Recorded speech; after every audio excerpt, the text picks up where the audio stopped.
Wow, look what I got in the mail today. It's a pamphlet on what I need to be able to do to be a lead trombone player in a big band. This is awesome. All right, here, let me look here.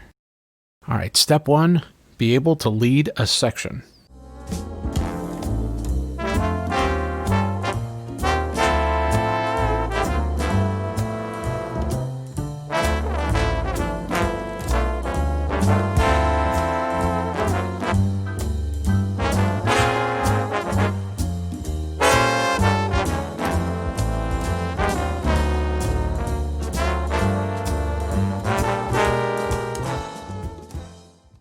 Okay.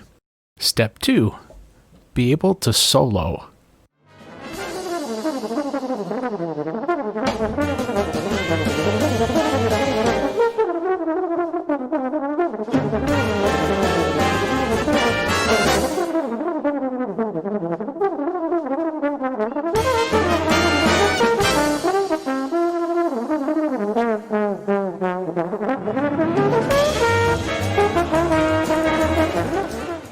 Okay, I got some definite work to do there.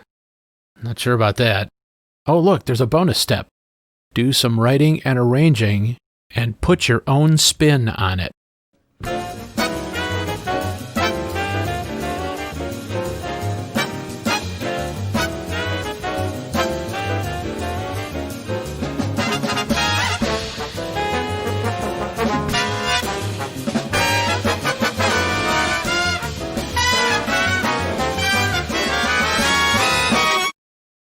Well, upon further review, I'm sticking with bass trombone.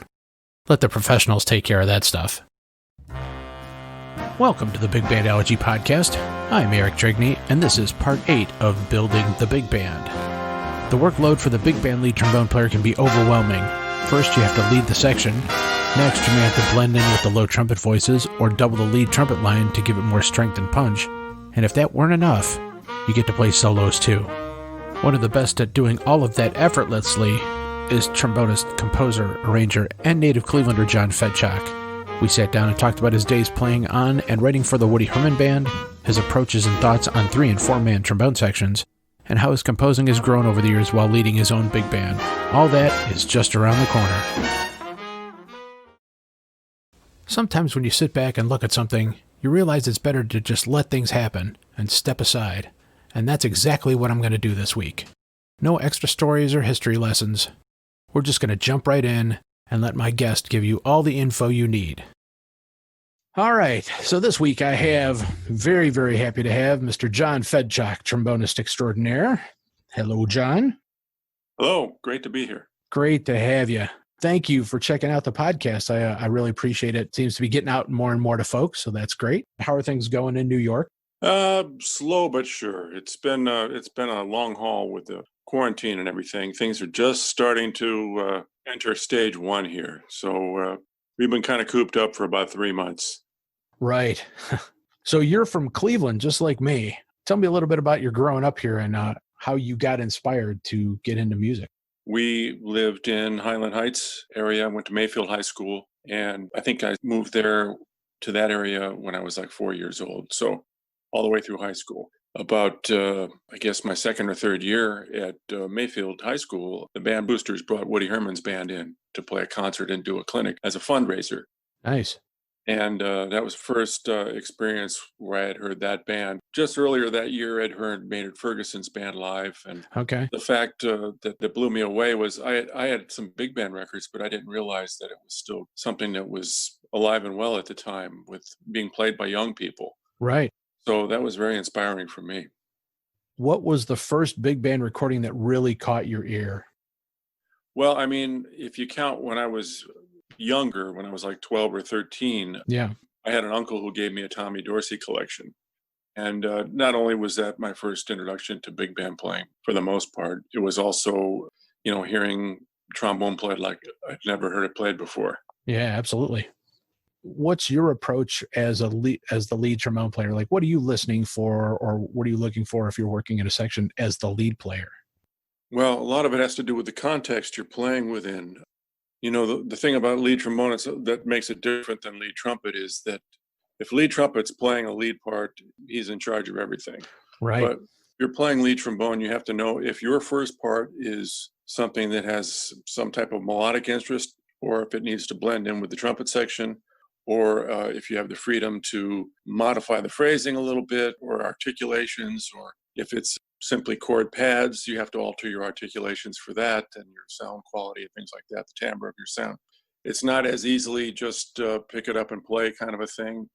Not that it's easy to play lead trumpet, but if you're playing the top part on lead trumpet, you know you're the melody. Yeah, everybody's going to be listening. It's not always the case for lead trombone. You have to kind of assess, be aware of your surroundings and what's going on around you, which I think is a big reason why a lot of trombone players become writers, because you kind of get dialed into all the things going on around you and their level of importance. As a lead player, you want to learn how to complement in all those areas. Yeah, actually, that brings up something too that I was thinking about earlier as I was putting together some questions. You were obviously on Woody's band, I believe you started in 1980, correct? Yes. And Woody's band obviously carried 3 trombones, but when your charts get published, usually they write the 4, for 4 bones, just because it's more standard for the section.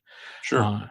What's the difference in the sound or the approach when you have the 3-man and the 4-man section as a player and then as a writer? Yeah, I guess the first thing I'd answer would be about the player. To get someone who can play really well in a 3 trombone setting, with charts written for 3 trombones, you have to have someone who's not only in command of the below the staff stuff, but also to be able to modify their tone quality to blend in when they're in and above the staff. You need to have the flexibility to be able to quickly move from one to the other. The people that I played with were all very, very, very good at that. But it is a challenge. If you're someone who's just set for that lower register, it can be something that might be too much of a challenge or not enjoyable for you, because you have to have a certain type of grip for those upper notes to blend in with the 2, especially in that band. It was always 2 very small bore tenor trombones. It wasn't like right large 494 size horns. They were the small horns, and that band wasn't traditionally written for bass trombone until the late 60s. So the majority of the music we played was written for 3 tenors. So you had to kind of get into that mindset. It wasn't really until 1968 or 69 that there was a bass trombonist on the band. So it was a real challenge for people who had never done that, but that joined the band. But like I said, everybody that we hired, we really scrutinized carefully to make sure that they had those qualities. So it worked out well. It wasn't like too fluffy a sound when they got in and above the staff, and it wasn't too thin a sound when it got below the staff. It was a kind of a tightrope they had to walk. That's really, really interesting, because honestly, I was always thinking kind of across as 4 whenever I put bands together. I usually wind up using 4 as kind of the standard, especially through school and so forth. When my charts from Woody's band got published, I chose, rather than having the publisher generate 3rd trombone parts, I chose to go through every chart, chord by chord voicing, and make sure everybody, it was a nice balanced sound for 4 trombones. And if you recall, Woody's band also had 5 trumpets, so I had to drop a trumpet. Oh, right, yeah. So it was, a lot of those charts I had to basically reorchestrate based on that instrumentation. Well, yeah, I'd have to say that really two of the biggest albums that I learned from and I listened to were 50th Anniversary Tour and Woody's Gold Star. I'm assuming all the charts that you wrote for those 2 albums were specifically for that band at that time. Correct. Are there any specific stories behind some of the charts that were written, or? Not too much. There were a few charts. Woody was always considered himself an editor more than a writer or anything. So he'd always have a little comment about something, but only on that 50th anniversary, I think there were only a couple things that he mentioned. I had a longer intro on my chart on pools. Okay. It was an 8-bar intro, and he said cut it down to 4 bars. And then, I think Don't Mean a Thing. I think I originally had that opening up with open choruses, and he said just let's make it a very short intro and get right to it. And other than that particular album, I don't recall anything in particular that he mentioned other than those couple of things, which was kind of cool. I attribute that to the fact that I had been listening to his album since I was 15 or 16 years old. And by the time I started writing for the group, I really kind of had an idea what the band was about, what he was looking for. How was the experience of being on the road with Woody's band when there were still lots of bands on the road? My frank opinion is I think he was the best band leader to work for. He let the band kind of rule from within. He didn't rule with an iron fist. He let us play the way we wanted to play. If it wasn't something that he thought was appropriate for a specific chart, he would say, try doing something different, but he would not say you have to do it a certain way. He gave us a lot of freedom. A lot of the charts I just wrote because I wanted to write them for the band. It wasn't a request or an assignment or anything. Wow. And he was always open to new ideas. And of course, I'd have to say his band, more than any other band, had more open space for soloists, and especially for representing all the different soloists within the band. I think just about every chair in the band had solos, except for maybe the bass trombone, just because traditionally that wasn't a solo chair. But right. But in general, everybody soloed, and everybody got a chance to solo every night, which was a reason why his personnel was so consistent, because everyone really dug playing with the band, and you could experiment with the way you wanted to play. It didn't have to be the same solo every night. So you could actually grow as a musician playing that same music every night. So let's say you have a student and they just got called to play their first big band gig playing lead trombone. What are some of the things that you would tell them to keep in mind, or kind of getting into their mindset? Well, the two things that I tell most players about playing lead trombone, the most important things are have to do with consistency. And consistency, not just in not missing notes, which is also very important, but consistency in how you interpret the music. Okay. When you see a cap on a note, or an accent on a note, or a tenuto on a note, you're going to interpret it the same way each time. Because the goal is, on a gig, you're not always playing something you've rehearsed a million times. So right beneath you need to be able to kind of second guess how you're going to play a particular passage. And if you're very consistent about how you play your longs and shorts and your accents and your dynamics, they can more easily predict how you're going to do that, and you can more quickly develop a section sound, as opposed to you having to pull them along all the time. If you're very consistent, they're going to get with it and fall into place, and everyone will start phrasing the same way. But if you're not consistent about it, it's going to be hard to pull everybody together without a rehearsal. Yeah. I was going to say also the relationship between the lead trombone and the bass trombone. Sure. Again, on the bandstand, working that relationship. What's your thoughts on that? I think the important thing, and once again, it has to do with context, because, there are times where you want to particularly tune to that bass trombone part, but sometimes you can't. You have to tune to something else above you. As a lead player, you have to think about the trumpets just above you.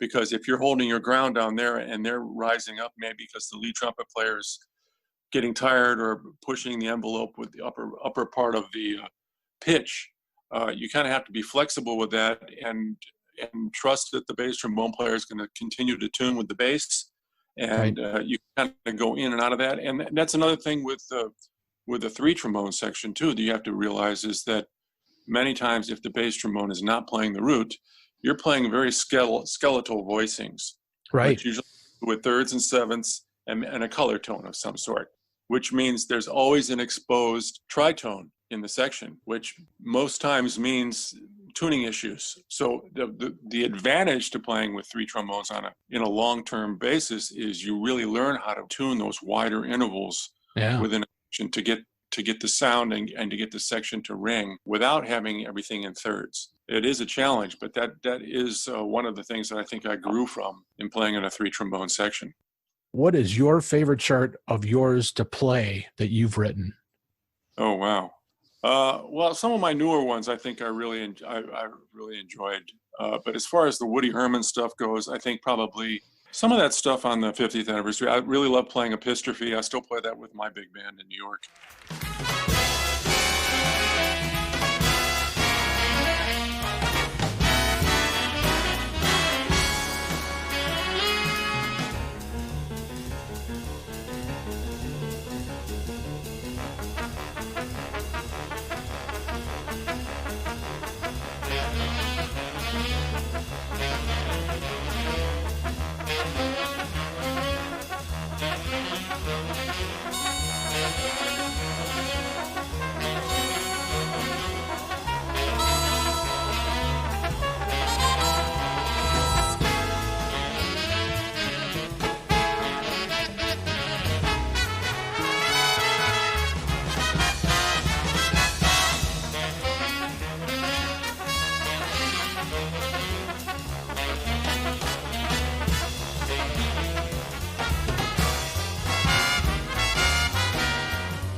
I'm going to work that one up. That's one I've listened to, and I keep saying I got to pull that one out. That's a great chart. And that particular chart. I mean, the published version is redone for four trombones, but there are still elements of that three trombone section in the bass trombone part where you have to kind of jump up into the section. So it's a good way to kind of dip your toe into that sensibility, because you have to play some very strong things in the lower register, in particularly at the beginning, and then you have to jump up and then back down. So that's one of my favorites from Woody's band. You know what it is like, especially with those charts, which I played, I can't even tell you how many times I played them. I mean, some of those charts I wrote, as early as 1982. So we're talking, 40 years old now. Obviously, you get a little tired of playing them for the 1,000th time or whatever. But even on that time, the 5 years after I started writing for Woody's band, that we're playing that stuff every night. Yeah. So obviously the newer things I've written, I enjoy a little more just because it's still fresh, and I'm still searching for the best way to play some of these things, because as my writing's developed, it's become more challenging, even for myself, even though I'm basing it on stuff I'm hearing and playing. Sure. It is more challenging for me. So, and actually for the whole band. So I guess I'd say the more recent stuff is from my latest albums have been favorites of mine, just because they present more of a challenge.